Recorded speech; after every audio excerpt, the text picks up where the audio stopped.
Hello. Hey guys. Yeah, no, So, we back in there like swimwear. yeah, we're back after a little bit, and let's. You and I are bigger than that. Okay. Yeah, say Tony Moran. Or one more. Nancy! There we go. Yeah. Tony Moron. I mean Moran. Yeah. So, we're back. We're going to be talking about the what was it? Next of Kin from is it 81 or 2, I believe, something like that. Oh, damn. Dirk's got 82, I think. Yeah. Yeah. I've got a different one. I've got the second side.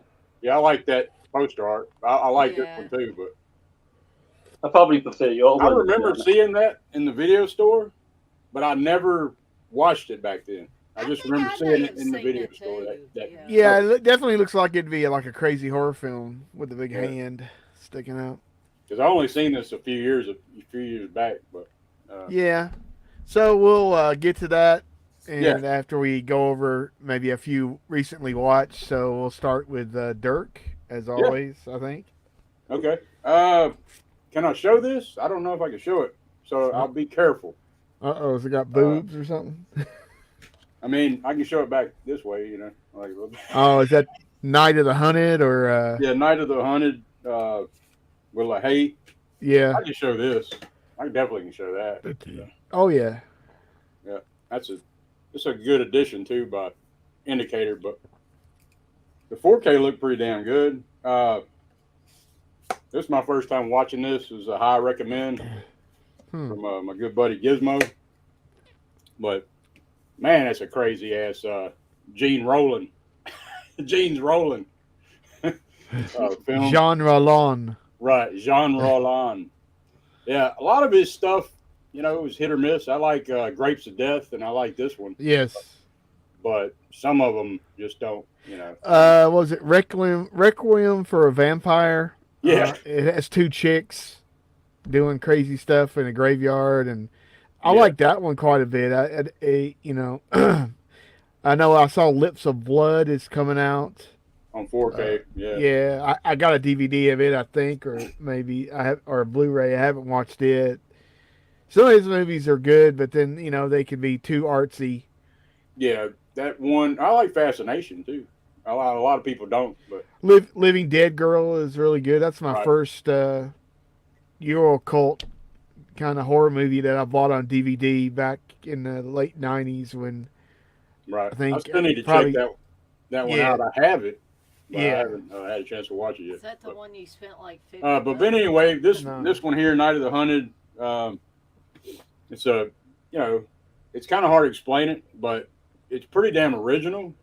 I feel like because it's a group of people, and like they've all lost their memory, and they're like confined to this high-rise mental health facility. It seems like but when the film starts, you see Bridget LaHaye. She's like in a nightgown. She's running. You don't know what the hell's going on. And she meets the dude. He pulls over. She says her name's Elizabeth, but then 5 minutes later, she don't know what the fuck. She don't remember nothing. Her memory keeps screwing up. So, but then there's a naked chick that was with her, and she forgot that chick was with her or whatever. But anyway, a lot of sexploitation, I'd say at its finest. But Yeah. it's pretty decent, man. Pretty decent movie. It make you think. You got my mind wheels turning a little bit. But then Didn't she do like hardcore porn at one stage? yeah. Most actresses in this movie were porn stars, so Right. Yeah. that was yeah. a little different for them, to actually do a different kind of film. So, but yeah, I'd highly recommend it. I give it a 7 out of 10. Night of the Hunted, and then She was Bridget LaHaye was at like Texas Frightmare.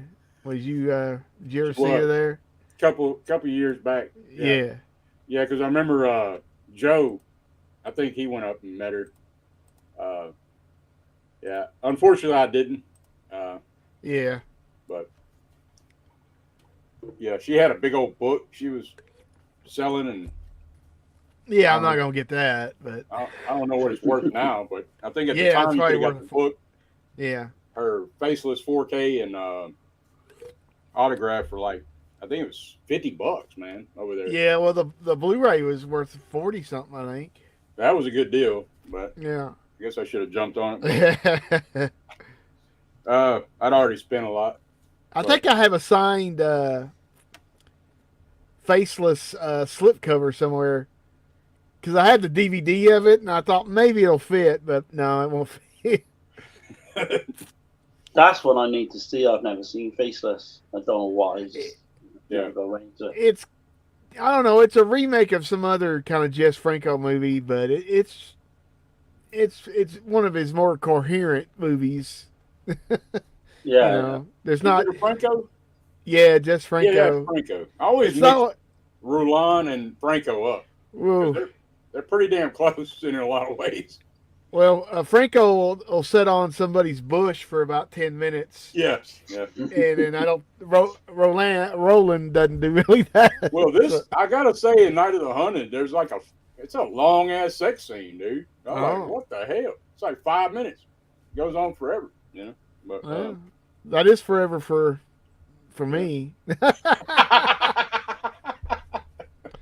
But then, so that was the first one I checked out, and then, so Ingmar Bergman's The Seventh Seal. I finally checked this out. Got some culture in my watching.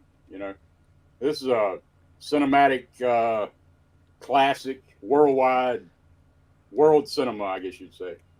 But so it's like taking place in the 17th century. Well, no, it's way before that. It's medieval times. So it's like I think it's 12th century, maybe 11th century. But got Max von Sydow. Excellent movie, man. When it opens, it's gorgeous cinematography. I give it an 8 out of 10. It's a historical fantasy, and but yeah, so it's kind of like the Black Death has happened, and this Antonius Block knight has just came back from the Crusades with his squire Johns, and they're sitting there, like he's sitting there on the side of the river or whatever, and death comes up to him, and then he offers him a game of chess instead of death taking him with him. But I highly recommend it. It's not boring at all. It's an hour and a half, and the shit flew by. I was like, what the hell? Because I was like, usually I'll check the time, how much left's on a movie or something, but I didn't do that one time. But highly recommend it. I give it an 8 out of 10. It's not his best. I like Virgin Spring better than this one, but I need to watch some more of Bergman stuff. So Cool. But yeah, let's see. And then this son of a bitch here. The last horror film, Maniac 2. Love to kill. Yeah. Yeah, man. I don't know. It's nowhere near as good as Maniac. It's a fun little watch, I guess, But for what this cost, I mean, that packaging's awesome. Yeah. But it's not the greatest damn film I've ever seen or nothing, Dirk, did you get the plushie? No, I didn't get it. Yeah, I skipped on the plush, the little bundle. I think it was $90. Something like And that. I see a lot of people still didn't get their damn plushie, right? So they're still waiting they on it. They were like trying to make it look more like Joe Spinell or something. I'm like, how do you do that with a plushie? Just put the damn thing out. Yeah, from the picture, but that was a drawing, I guess. But yeah, it's a wackadoo comedy horror, man. It's it's guerrilla style, no permits involved type of shit. He's filming shit at the Cannes Film Festival, and Carolyn Monroe returns, and this guy, he's a cab driver, and he lives with his mother, and he's obsessed with his name's Vinny Duran. He's obsessed with this actress Jana Bates, and he's determined to have her in his film. She has to be in it, and he's not taking no for an answer kind of shit. And he's a fanatic. Well, she gets like a note that says, "This is your last horror film," and then she goes somewhere and sees a guy's head's cut off and shit. People start dying. Spinell's sweaty as ever, you know. But yeah, I recommend it. I mean, for what this costs, man, I don't know. Unless you just gotta have that packaging or something. But Yeah, I didn't know. Is that? I thought that they sold out of that version of it, right? Probably so. Yeah, Yeah. I would imagine. But Yeah, people were going nuts over that cover. yeah, I mean, thick ass book, and you know, It's a nice release and all that. I watched it under the name Fanatic on VHS back in the day. Yeah. And it was awful. And I know, like now you've got people saying, "Oh, with a good print and everything, oh, it's not a bad film, it's pretty good." But so I'm like, wait a minute, slow your roll there, buddy. No. Yeah, I don't know. But It's okay. It's okay, I guess. Was that? I say it's okay, I guess. At best, like. Yeah, no, it's a 6 out of 10. I'll give it a 6 out. You know, I'm being nice. You know, it's probably really a 5, but. You know. Yeah. All right. Anything else, or? No, that's it, man. Just those 3. I was just gonna do 3. So. All right. How about you, Darren? I think you got some. Yeah, I've got 3. First one was a film called Dark Harvest from this year, fairly recent. Directed by David Slade, who did Hard Candy and 30 Days of Night. Oh. So, yeah, this is basically set in Halloween, June and fall of 1963. The terrifying legend Sawtooth Jack rises from the cornfields and makes his way towards town, where gangs of teenagers are ready to slaughter the murderous scarecrow before midnight. Among the others, teenagers Richie, who wants to break free from the town's curse. So basically, you've got this kind of legend of this Sawtooth Jack, and he's kind of like this scarecrow or this monster. And every Halloween, all these boys got to basically go on this run to kill this guy, or to certainly put him, you know, to sleep for like the next 12 months, because this keeps occurring. So this boy Richie, his brother the year before did the run, you know, actually killed sort of Jack or what have you. And then it goes on to the next year, and then it keeps going and going. So this Richie's like living in his brother's kind of, you know, past, where he's had all the glory and all this. And I thought it was okay. It sounds really convoluted, like I just said, like, but it's got some great kind of Halloween imagery. I did like the look of the monster. And it kind of got like an alien vibe as well, the look of the monster at times. But it's really well done. I just thought that it kind of it's not quite as good as, you know, some of the like recent Halloween films I've seen, or and there's something lacking, but I just couldn't put my finger on it. But it was okay. I'd say definitely give it a one-time watch on Halloween. So yeah, so I'm guessing you've all seen Believer, yeah? Exorcist. I'm not sure if do it, guys. I haven't. No. Oh God, man, this was. I'm bad. good. I'm not in a hurry, so you know. Oh, this was bad, man. I tell you, it takes like half hour to get going, and the first half hour, the only thing we find out in this half hour is that this 2 girls gone missing, and like it's really, really bad. It's like I don't think like you a can massive. spoil it though, Darren. I don't care. Yeah. What's that? I don't think you can spoil it though. I really don't care if you do. You know. Okay. So You and I are bigger than that.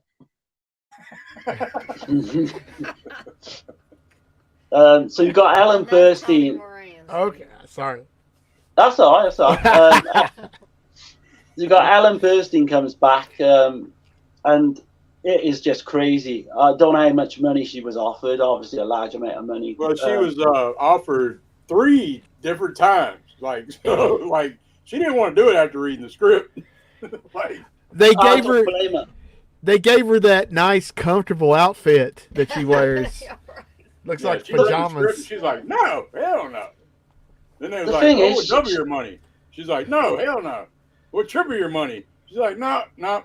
Well, we'll triple Yeah. your money and give a bunch of money to your favorite donation. I mean, like Charity. donate to your favorite organization and shit." Then she Yeah. agreed. So that should let you know a little bit.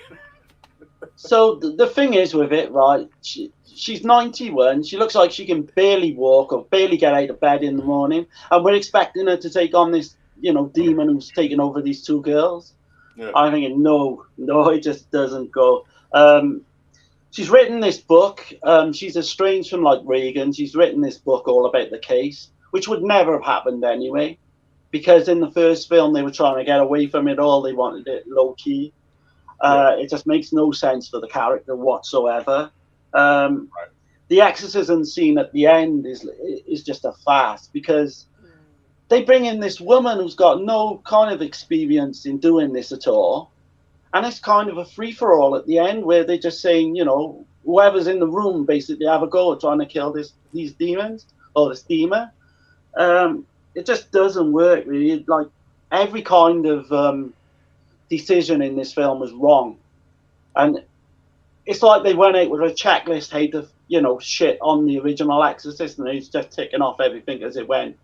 And they think they're being clever by doing like homages, because we got like the dog fighting scene, we got the boxing scene and all that, and they think they're being clever doing that, and it's awful.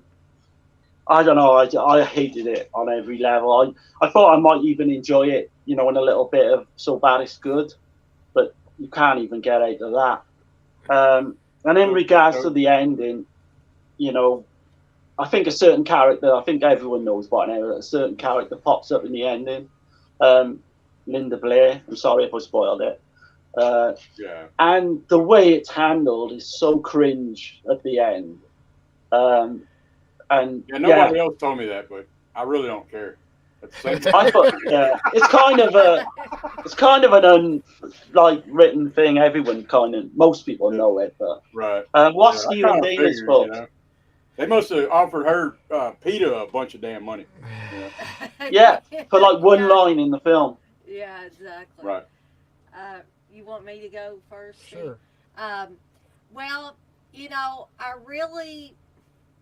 I really tried to like it on some sort of level, but the more I'm sitting and thinking about it, I think I was just kind of numb when we finished watching it, and I had to process everything. Of course, there's not much to process in this movie. It tried to be paint by the numbers, but it didn't do that very well either. And it wasn't, they shouldn't have had Exorcist in there at all. I told Steve they should have called it just The Believer, because I think if you can have a core component to this movie, I think that's what it was, because the father of one of the girls that becomes possessed. That's the other thing. Why'd they need two girls that were possessed? I'll never know. But that just calmed. Well, you've got to have a black girl in there nowadays. Yeah, I guess you gotta have a black girl, and a white girl. Just to be woke. But you gotta check all the boxes. Yeah. The father of the black girl who becomes possessed is not a believer at all. He doesn't believe in anything. The father and mother of the other girl are what I would call extreme, and I'm not trying to offend anybody, but what I would refer to as extreme Southern Baptists. And they're like, oh, the kids are doing this and that, and that's why, the devil will take you over if you listen to this kind of music, or they didn't come specifically out and say that, but I got that vibe from the other girl's parents.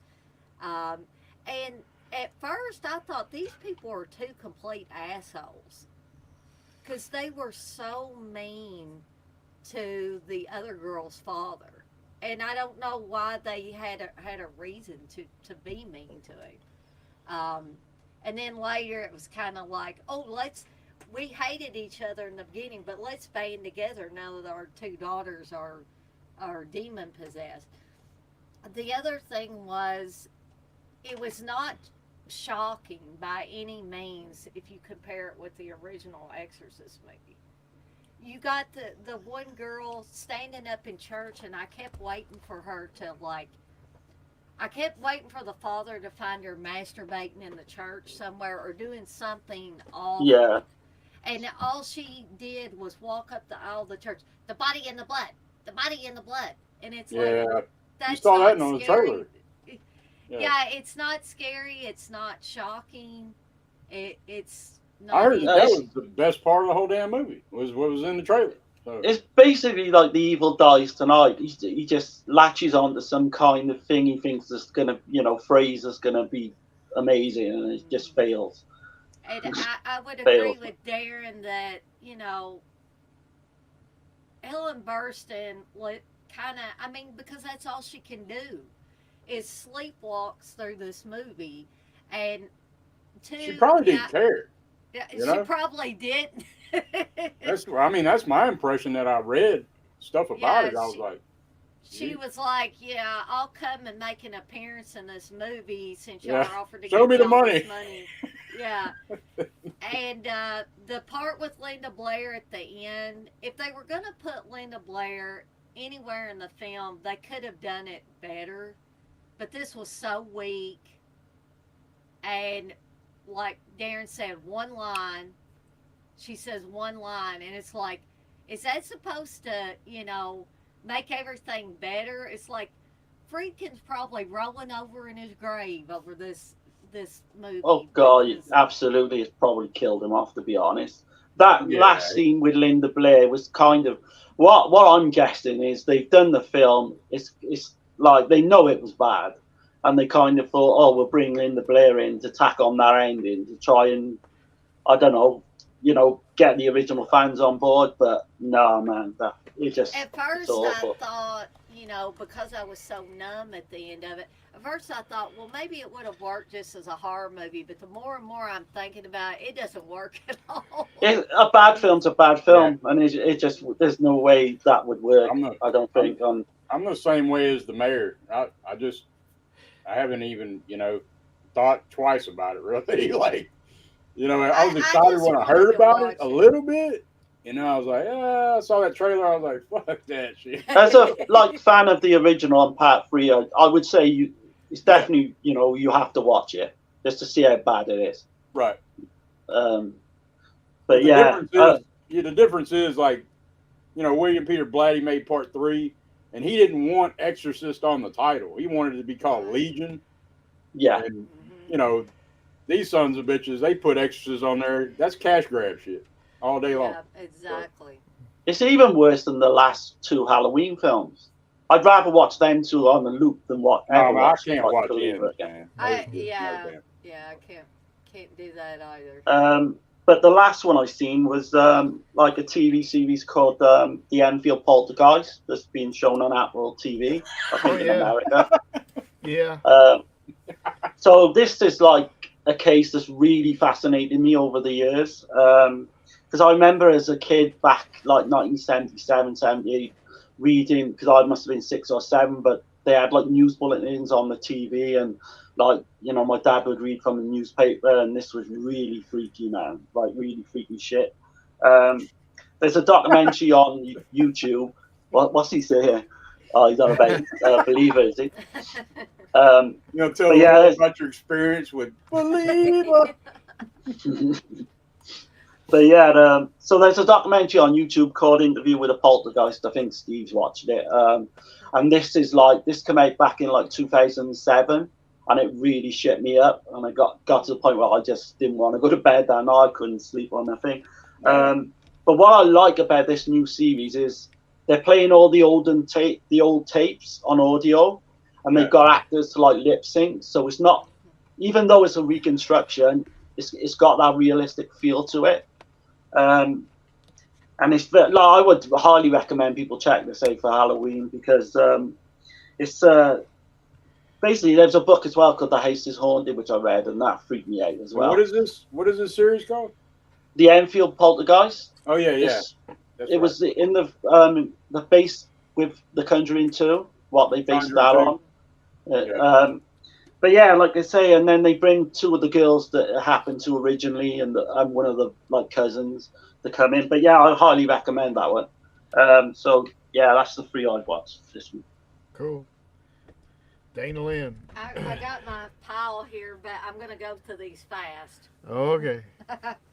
So I've been watching kind of like a mix and match bunch of movies here lately, trying to get all my Halloween have to watches in. But I went back and I watched Prince of Darkness, John Carpenter's Prince of Darkness, because you can't let Halloween go by in our household at least without watching this. Steve is distracting me with movie posters and stuff. I don't know what he's doing, but I don't think Steve has rewatched this. No, I don't think I'll have time. He says he don't think he'll have time. All right. No. So I don't think for fans of Prince of Darkness, I don't think I need to sit here and go into the plot. But if you've never seen this, John Carpenter pulls out all the stops on this movie. It is just fantastic. Probably Alice Cooper's best performance. Monster Dog is much better. Oh yeah, well that's true. I forgot about Monster Dog. So this is one that Steve introduced me to. I thought it was when we were dating, but it must have been after we were married. And that's the, I don't know if people can see that. There's such a glare on it. The WNUF Halloween special. And I absolutely love this. Now, it's probably not as good as Ghost Watch, but it's pretty damn good because it really looks like something that would have been from maybe the late 80s, early 90s. But it was filmed, I believe, or came out in 2013, I think. And but they have these old-looking commercials in there, and it's interspersed with these newscasters talking about one of their crew is going to go into a supposedly haunted house where this boy had axed up his parents 20 years ago or something, and then he was executed for it. And he was playing with the Ouija board, and it was kind of like the Amityville Horror thing. He heard voices. The voices told him to kill his parents. And so the setup is really good. There's a few goofy characters in it along the way because there's a crowd of people out there with this Frank Stewart, the guy that's going to go into the haunted house. And he's interviewing them and asking them if they believe in ghosts and stuff like that. And there's a few like goofy characters that pop up during that.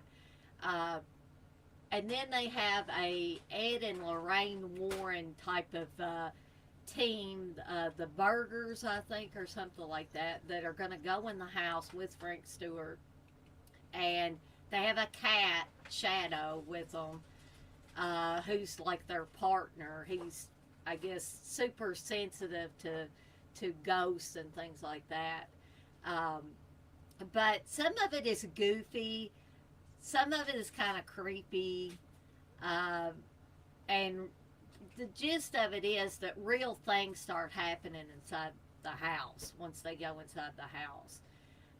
And it's all filmed supposedly by the news station, and so they have to go to screens that say, like, we're having technical difficulties because there's horrific things going on in the house, and I guess they don't want people to be traumatized watching this stuff on TV. But it's very well made.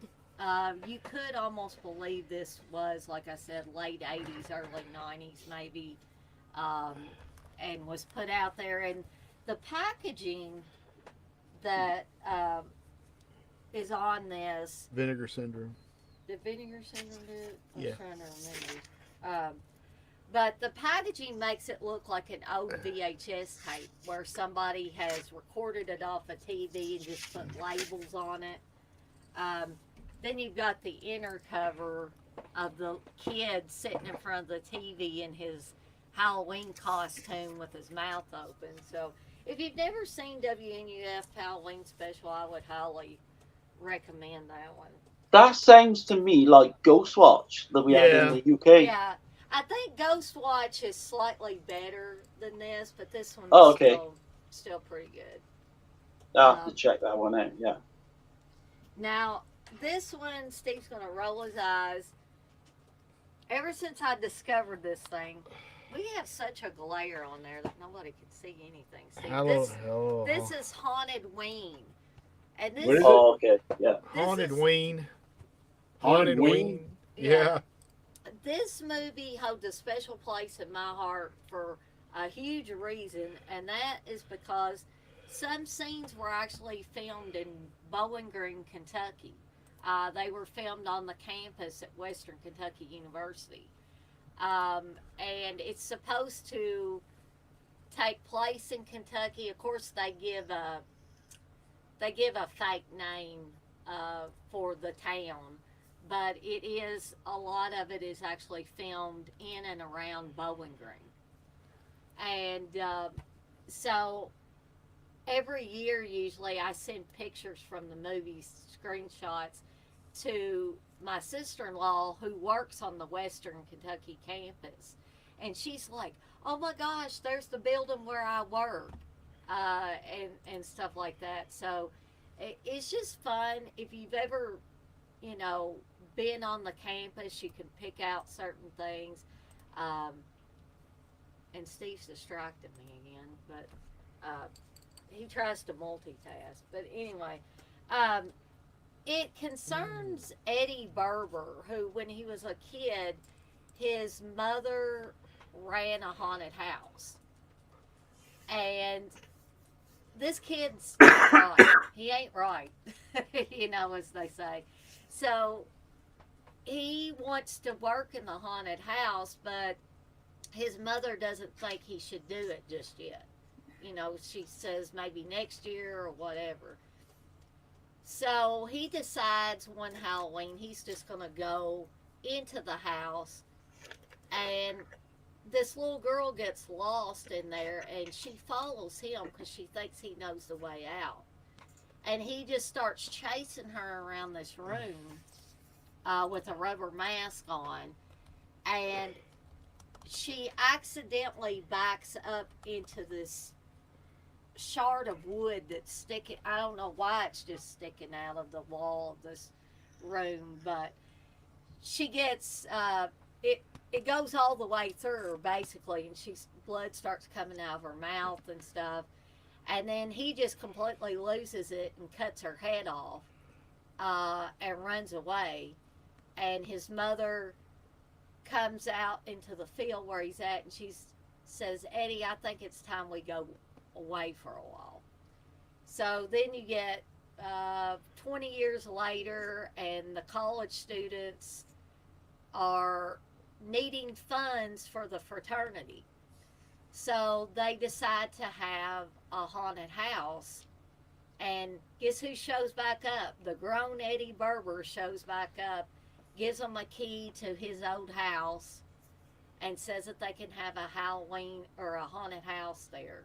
And then, of course, Eddie proceeds to start taking out the college students one at a time. But I don't know really how Steve feels about this movie. I don't think he's that jazzed about it. But no, I've seen it too many times. You ain't seen it too many Seen times. enough. But if you could get your hands on a copy, I would recommend it. You may be able to watch it on YouTube as well if you can't actually get a copy. I think the director, Doug Robertson, I think he died in the last few years.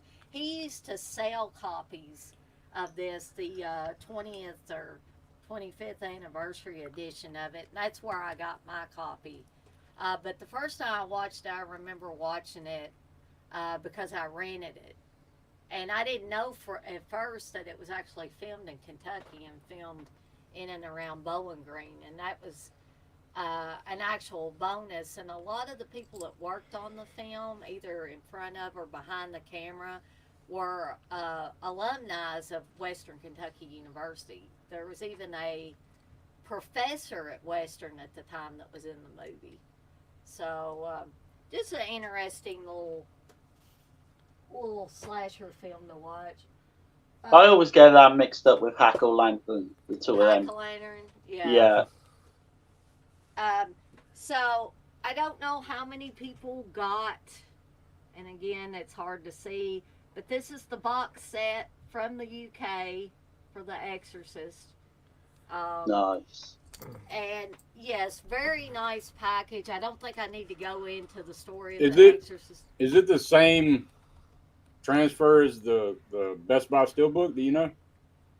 I think it may be Dirk, but I think the sound is better. Yeah. I don't know what they did, because on the other one there's 7.1 sound, the Dolby Atmos or however you pronounce it. But I was watching this the other day and I didn't get through all of it, but the transfer just looked fantastic. It was popping off the screen. It looked so great. And the sound, literally, I could hear it all around me, especially in those Iraq scenes near the beginning. Like in the attic and stuff? Mm-hmm. Yeah, exactly. It just feels like you're there, like you're in the movie and you're hearing this stuff. It's just absolutely amazing. And, of course, you get a booklet and some lobby cards and stuff like, and a little mini, double-sided mini poster and stuff like that with it. And here's the topper. There are 5 discs in this thing. So you get the theatrical cut, the director's cut on 4K. You get the same thing on Blu-ray. Plus, the extras are on a Blu-ray. None of this digital code shit that I don't know why they couldn't do this in the States. Well, that's probably why. So they could do multiple releases. Maybe, Yeah. maybe so. But just a fantastic package overall. I would highly, highly recommend Because this that Best Buy Steel, you just get the 4Ks. That's it. Yeah. And But I seen Dana's review for that, and the picture they give of that at first, it looked like there was going to be loads in it, didn't there? yeah, And then it's kind of disappointing in a way. But I with the was a 5 little discs, bit- makes up for it a little bit. a little bit disappointed. And yeah, like Darren said, when I looked at that picture, I thought, holy crap, I'm going to get, a ton of stuff. So, Yeah. And the last thing I wanted to talk about real briefly is the Psycho 4K set. Yeah. Yeah. Now, I've only watched the first 2, but that's just, all that's done is whet my appetite to watch the rest of these damn things in here, because they the first 2 looked absolutely phenomenal. They sounded phenomenal. And if you can get your hands on this set still yet, I got this one from Orbit DVD, believe it or not, and got it pretty quickly. I don't know if they still have any copies left, because I missed out on the original run and I didn't get it directly from Arrow. But I took a chance, got on Orbit DVD, and I was like, oh man, they've got it. I've got to pick it up. You also get a book with this. And I don't know, somebody was saying they didn't like the package of this. I love it. I think it looks, Oh, it's awesome with the Fantastic. see-through cover. yeah. Great. Yeah. I want to get a shower curtain like that. Yeah, that would be cool, Dirk. But yeah, that's it for me. Okay. Well, I can't remember hardly anything I watched. I did get the new the 4K Hellraiser set. I saw the mayor just mention that. I went for part 3 because I hadn't seen it in the longest. Yeah. and it definitely looks really, really good. They have an option to watch the unrated version, which they include kind of weird looking VHS footage. Uh, and the weird thing about it is the audio stays the same. You would think that it, I guess they had the audio and not the video. So, but uh, so far so good. It looks really good. I was going to plan on watching the fourth one because it's another one I haven't seen in quite a while, but I haven't. Yeah, it's been some years since. Oh yeah, because I mean, you know, I can't think of anything else. Yeah, we watched that Suitable Flesh. Oh yeah, Suitable Flesh, which is a newer film with Barbara Crampton and Heather Graham. It's kind of what they were going for was kind of a Lovecraftian Stuart Gordon. I think they work with a lot of people who work with Stuart Gordon on his movies, trying to get that look and feel. Which I mean, I liked it to a degree. With a low budget, they really did a lot of things right, and They did. I think so. I mean, as far as the acting and everything, I didn't think. I mean, not saying it's a great movie or anything, but it, you really didn't know where it was going. So, and it had I can't remember, but yeah, that's all I can remember, unfortunately. People are going nuts over that film online. And I know I'm didn't gonna feel care like for you it. guys. Yeah, I know I'm gonna be like disappointed when I watch it. Well, I almost felt like, and Steve's going to say, oh, God damn. I almost felt like Heather Graham was trying to relive her glory days or something because all I could focus on was sex scene after sex scene with Heather Graham, who's probably too old to be doing hot, steamy sex scenes at this point. Anyway. Does she get totally naked? No. No, but I just think that they overdid the You do see a nip, which is I wasn't expecting anything other than some cleavage and stuff like that, but it is what it is. It's pretty good. Is it like some Janet Jackson nip slip? There's no piercing in it, so Okay. and no Justin Timberlake. So Okay, that's good. I don't even think that was Heather Graham's boob. yeah, well, they showed later when you wasn't watching it. Thank goodness that you saw her face with her tits, so it was her. So they were hers? Okay. That, at least that one was. She must have had some work done on them then. I don't know. Right. I've But been hearing a lot of great things about this movie, When Evil Lurks. Yeah, I hadn't got a chance to watch that yet. People are putting that shit over big time. So we did watch the Joe Bob Halloween special with with Demons 2. I did start watching All Hallows Eve, but I kind of abandoned it after a little bit. Well, it was interesting. It started out interesting. Yeah, I mean, it was okay. I just wanted to watch, I guess, a comfort food or something, so. Right. Wanted that comfort film, yeah. Well, hell yeah. So, well, I liked The Last of Us, the HBO show. I thought it was. What I saw of it, I didn't watch it. I haven't seen that one.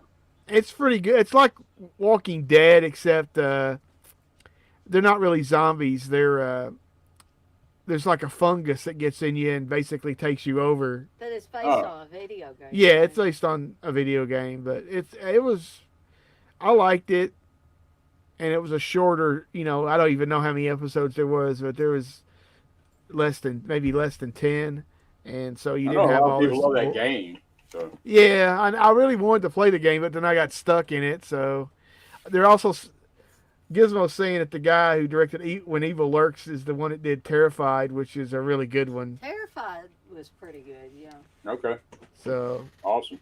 Yeah. Did any of you guys see the new John Carpenter TV series? I think No, it's I've been sort of playing it on it. suburban Suburban Suburban Scream. Screams. Yeah, Yeah. I No. downloaded it and I kind of flicked through a couple of episodes, and that shit looks bad, man. Didn't he like direct that over Zoom? I Yeah. think Yeah. during the Holy pandemic. cow. With He his was cheese on his puffs couch. Yeah, Yeah, with his cheese puffs, his weed, and his Xbox. You know, he's exactly. Yeah, it looks Call of awful, Duty man. and shit. I'm definitely going to give it a go. Just it might be so good. I think they made it in Prague, and he was doing it.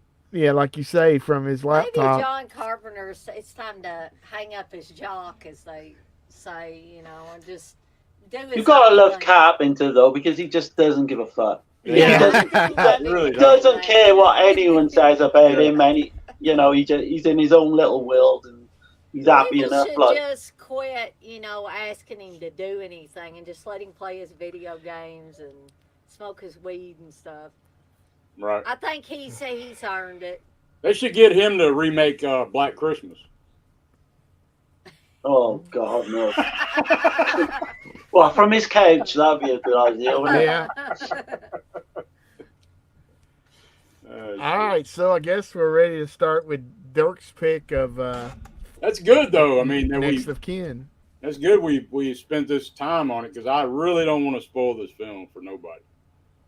Yeah.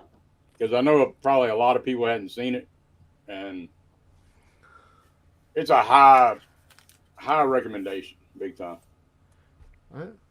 We But, watched it from Joe Bob. Showed it 2 years ago on the drive-in. Season 3 Oh, or really? something? Yeah. Okay. So we kind of fast forwarded because we was trying to save time. Not through the movie. Not through the but- movie, but through his segments a little bit. But we still got some of the info and stuff. So Yeah.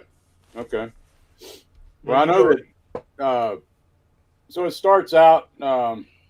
This woman, Linda, she's driving through the Australian countryside, and man, I gotta say the tracking shots and the crane shots and the damn steady camera work. I mean, it's pretty damn amazing in this film, and the way they do 80 frames a second for some of the shots where it's real slow and Yeah. adds to the whole vibe of it. It starts out, you're like thinking that this is like some kind of supernatural shit going on, and then it changes tone. But anyway, so it's got stars.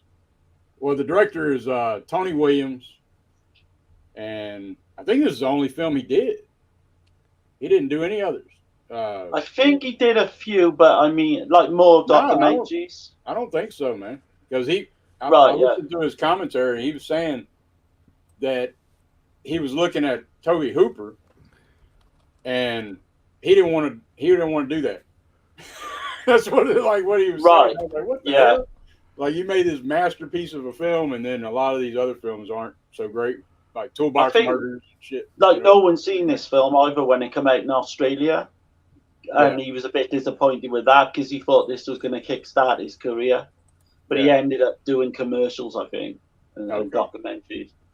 But Yeah, I think Joe Bob said he didn't want to be pigeonholed as a horror director.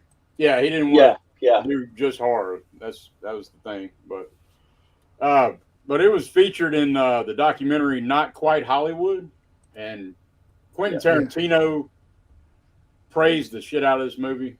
And am I froze? nope. Okay.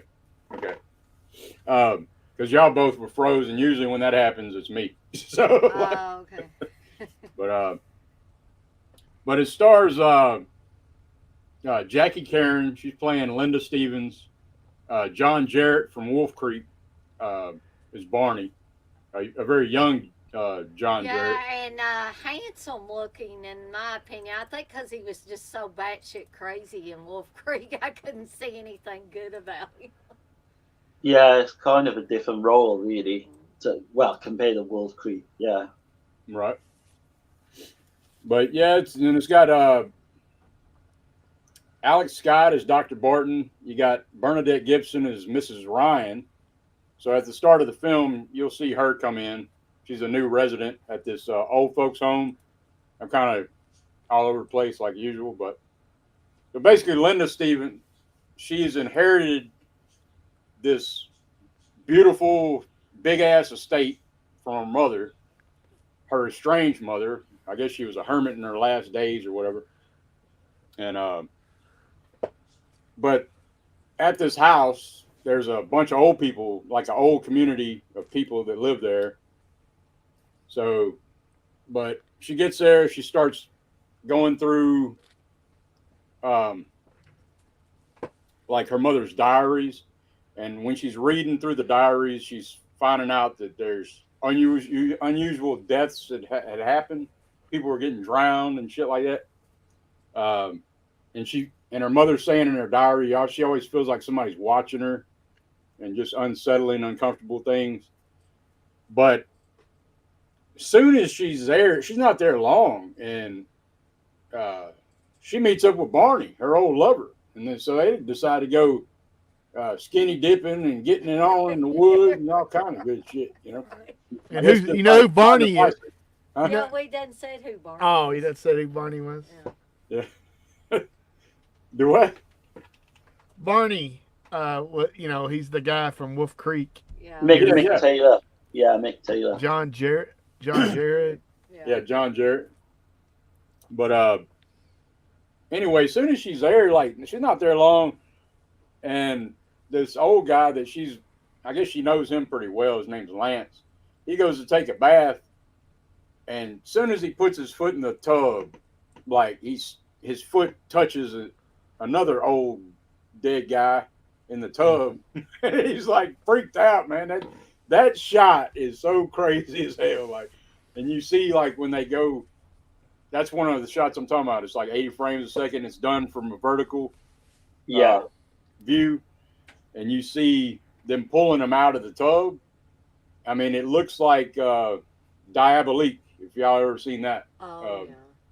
No. But they pull him out of the tub, man. That's so creepy. Like that whole. But let me back up a little bit. I'm kind of getting ahead of myself. So she had a nightmare before this happened, and she sees a little girl with a red ball. So in a lot of ways, it kind of reminds me of The Shining in some ways.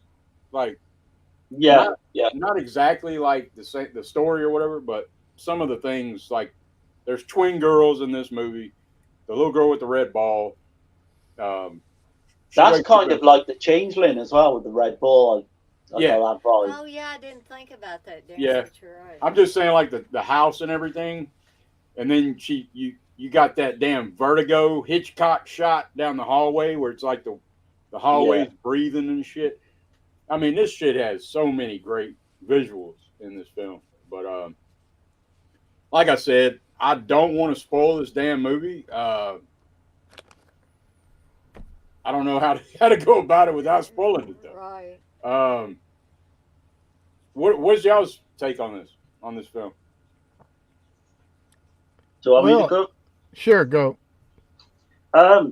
Yeah, I love this. I watched this. First time I seen this was like 20 years ago on VHS, and I paid quite a bit of money for the VHS at the time because it was the only way to see it. I absolutely love it. I think what I like about it is it's not just one genre. It's kind of like a haunted house or a psychological. You've got, could there be a ghost aspect? And then I love the last like 20 minutes. It turns full on slasher. Turns into a slasher. Yeah, it's full on slasher. But like the imagery Dirk said with the old guy at the window with the water. Yeah, she has another nightmare, and she sees that old man that died. He's like banging on the window and shit. And like they filmed that in in a swimming pool in Melbourne. They actually filmed that scene.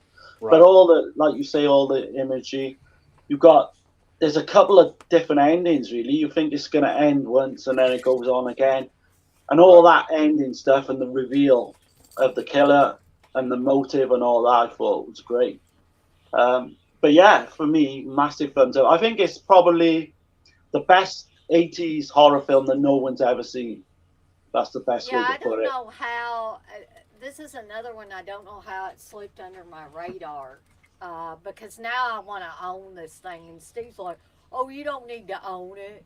You can watch it on Shudder." I said, "It's not going to be on Shudder forever. I'll eventually take it off there." So you've never seen this before, then, Dana? I had never seen it before. The Wow. only next to kin movie I knew of was the Patrick Swayze one, and I was like, Yeah. "There's Yeah. a next to kin that's a horror movie." I was like, "Holy cow!" No. Yeah, I Apparently, forgot there's to mention another the one. other title. What is it? I wrote the damn thing down. I like the other title, by the way. It's Before the Night is Out. I Yeah. really dig that title. I was like, what It the was hell? going to be filmed as a black comedy as well with that title. Yeah, I'm glad they didn't do it was that. going to be called Stinky something about some old people. It's like going to be a dark comedy where, and they completely changed the script where these people go to these old folks' homes and poison old people. Yeah. That was the original Yeah, plot. I'm definitely glad they decided against that. Yeah, I'm glad they axed that shit because, but it's a lot of red herrings in this film. Like I said, it's very hard to describe like things without full on giving blowing away. it. You know, Yeah. spoiling it for people who hadn't seen it. But I was recommend it. convinced, like, there's a couple in this, like, in this big Montclair. They kind of run the show, like a doctor and Yep. this other woman, Connie. I was convinced it was them. And then I think the whole twist is amazing. Yeah. It is, man. Especially like, yeah, I'm not gonna say shit. So, but yeah, There are a lot of red herrings in this, but believe it or not, I think, well, I guessed wrongly a couple of times about who the killer was. And then right before the reveal happened, it kind of clicked with me of who the killer was. But that's as far as I'm going to go with it because I don't want to. I will mention. Oh, go ahead. Sorry. Oh no, I was just saying I don't want to go any further and spoil it for anybody. As far as like the atmosphere of everything in this film, it's like Darren was saying, it starts out you thinking it's like a kind of a haunted house kind of type deal, but the scene where she's got the flashlight and everything's just dark as hell. I mean, that shit is really good tension building type shit. You know what I mean? Yeah. And there's another shot when she's running out of the house. That's probably my favorite shot of the whole damn film. Like, and it's another vertical shot from the top, and she's just running, and everything just looks so creepy. Like it zooms in on the people, and so I found out that when they shot that, they shot it in reverse. The way that was done, you see this old man peeking out his door and shit. Like, yeah, it's so creepy. Old people are creepy any damn way. Like they can be, you know. But you've got to mention the scene where she's in the bathroom and the killer's looking through the keyhole. Oh, right. I mean, that is just amazing. Because she gets some kind of comb. We won't give away who the killer is. Yeah, no. A very dangerous comb. Well, it's those combs that are real thin and have that really sharp end. Yeah, on them. My mom or sister had a comb that was a metal comb and it had a very. Well, they had plastic ones like that too. Yeah, with you sharp could ends. do some damage. But I mean, there's also 2 or 3 jump scenes that really got me in this as well, old school. The scene at the end where, you know, without spoiling it, but you've got basically this truck just goes into this diner. I mean, that just come from nowhere because she's like building like sugar cubes or something, and then that like just a sugar cube pyramid. Yeah, and it's kind of like Friday the 13th where you think the film's over and then bang, but it does that at least twice, and can't speak highly enough of this. Yeah, man, it's I think I'm gonna be, well, I don't know about the haunted house aspect and Steve, but I I can see what Darren's saying about, you know, the changeling and the red ball, but I never felt like this movie was a haunted house movie. And the other thing was I didn't ever really feel like it was Shining-esque unless you count like the house being sort of like the hotel in The Shining. right. But what I thought, and this might be a hot take on this, I thought of this movie as a slow burn Jallo. That's what I felt like. Especially I by can the see end. that. Yeah, Slow burn, you just said? Yeah, a slow burn Jallo. That's what I felt it. Yeah. it's It definitely seemed like to me. definitely got elements of the Giallo and slasher. Definitely, yeah. I always think of this movie, and the other movie I kind of put together is completely different. It's from Australia. It's called Fair Game. Have any of you seen that? I I've keep not, hearing but about it. And Yeah, I think it's Gizmo's seen it. Yeah. It's a every time I crazy hear that film. title, I think of Richard Gere and Cindy Crawford.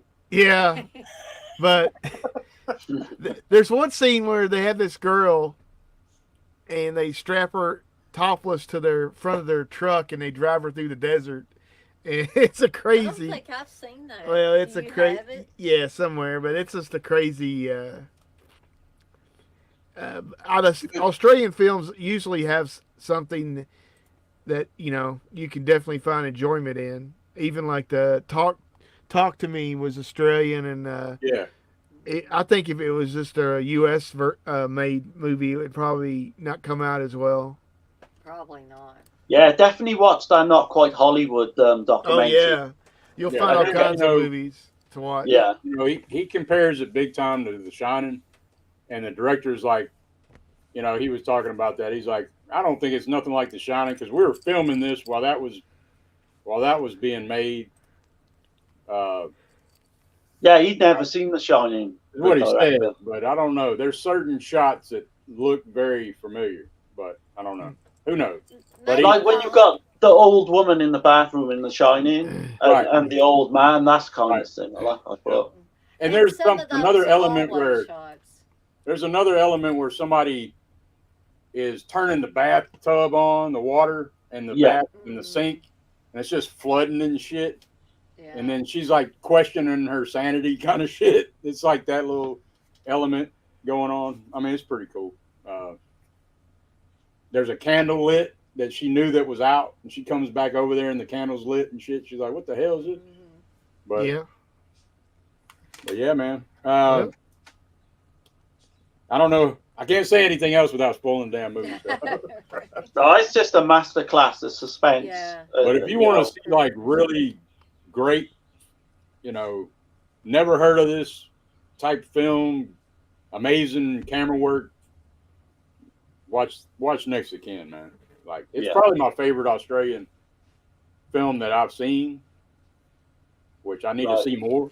But now that movie that I did, I think that might have been before Dirk was on here with us. But remember when I did Cassandra? Yeah. Cassandra was all Australian movie too, and that's pretty much a pure-on slasher movie. But I think it's great too, and has a creepy vibe throughout it. would y'all consider this more of a slasher than any other thing? Because the director, he don't want to call it a slasher. He's like, well, I wouldn't call it a pure slasher. I'm leaning more towards a Giallo, because a Giallo to me is not a slasher film. It's a Giallo's in its class by itself.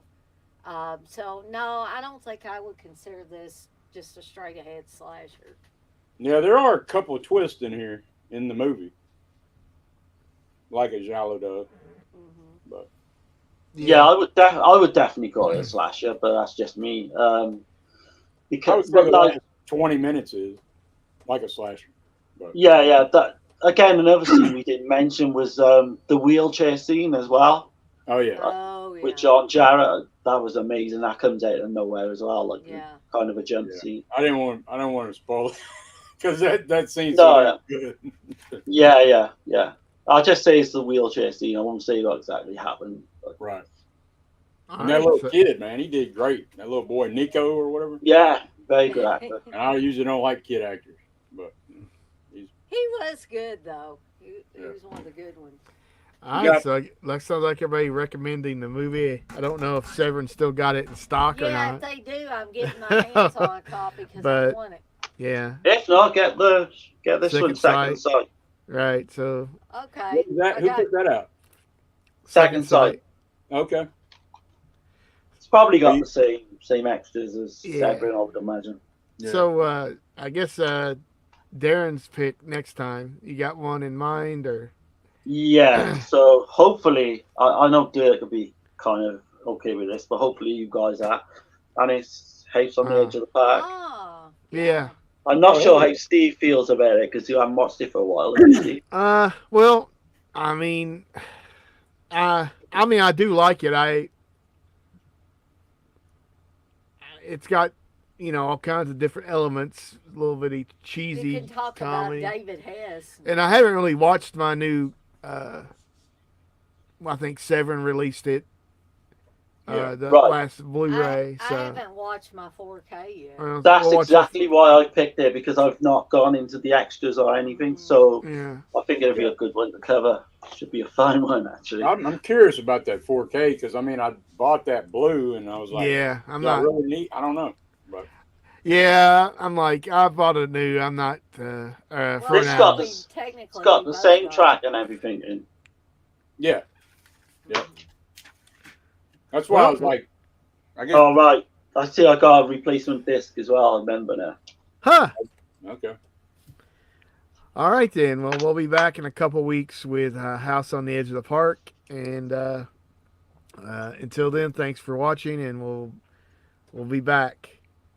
Right. Cheers, Yeah, guys. cool. Catch you later, man.